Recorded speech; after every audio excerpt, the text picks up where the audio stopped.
नमस्कार दोस्तों आपने भी कई बार जेएनयू नाम की संस्था का नाम सुना होगा। ये एक टेररिस्ट कैंप है जो दिल्ली में है।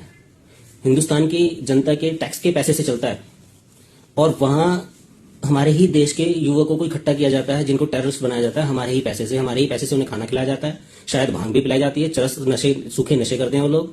और देश की प्रशासन को, उसके संविधान को, देश की सरकारों को, वो चाहे कोई भी सरकार हो, उन सबको कई बार अपाहिज बनाकर सामने खड़ा कर देते हैं। और नाम इसको यूनिवर्सिटी के नाम से चला रहे हैं कि जेएनयू यूनिवर्सिटी है। ये मेरे को यूनिवर्सिटी जैसी कभी नहीं लगी। आपने इसके सैकड़ों बार ऐसे बयान सुने होंगे जो देश को ऐसे अपाहिज कर देते हैं। कई बार ऐसा लगता है कि जेएनयू हमारे देश में नहीं, कहीं बाहर विदेश में, पाकिस्तान में, बांग्लादेश में या किसी हमारे ऐसे दुश्मन देश में स्थित टेररिस्ट कैंप है जो हमारे देश के खिलाफ दुनिया भर के उल्टे सीधे बयान देता हो। सरेआम वो हमारे देश की आर्मी को गाली दे रहे हैं, सरकार को गाली दे रहे हैं, हमारे देश के न्यायालय को, सुप्रीम कोर्ट को गाली दे रहे हैं, वहां की जजों को गाली दे रहे हैं, देश की जनता को गाली दे रहे हैं, जनता का ही खून चूस रहे हैं, इन्हीं का खा रहे हैं और इनको ही गालियां दे रहे हैं।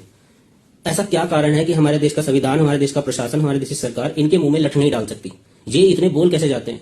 और जबकि सारे भिखमंगे ये इकट्ठे होते हैं पूरे देश में से, इनके बस की अपने स्कूल की फीस तक जमा करनी होती नहीं है और ये जवान चलाते हैं देश के बड़े बड़े महत्वपूर्ण कार्यों के बारे में। ये सोचते हैं कि ये चलाते हैं हमारे देश की संसद को, ये बताएंगे कि हमें अब क्या करना है क्या नहीं करना है। कभी भी लेते हैं ढपली बजाकर बयान देना चालू कर देते हैं। इनकी हिम्मत कैसे हो जाती है मेरे को समझ नहीं आता। हमारे देश में सैकड़ों यूनिवर्सिटियां हैं, अगर सारी यूनिवर्सिटियों में ऐसी ही हालत होने लग जाए तो हमें तो किसी बाहर देश के किसी दुश्मन की या किसी और ट्रेनिंग कैंप और टेररिस्टों की जरूरत ही नहीं है।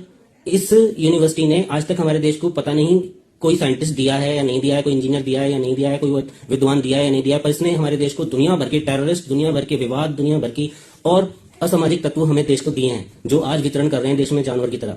आपने हजारों बार सुने होंगे तरह तरह के नाम, जो जिनमें से कन्हैया लाल है और ये अभी नया ही बवाल खड़ा किया है। ये देश के गृह मंत्री को गाली दे रहे हैं, प्रधानमंत्री को गाली दे रहे हैं, देश की आर्मी को गाली दे रहे हैं, प्रशासन को 1000 बार गाली दे चुके हैं। इनका कुछ बिगड़ता क्यों नहीं है?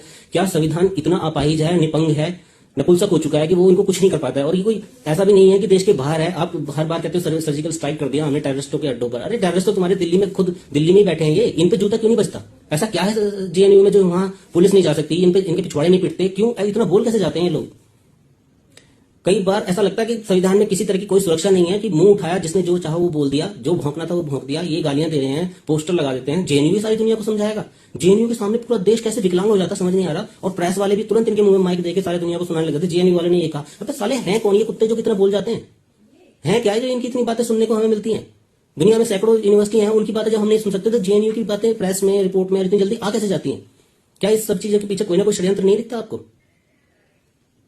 धन्यवाद।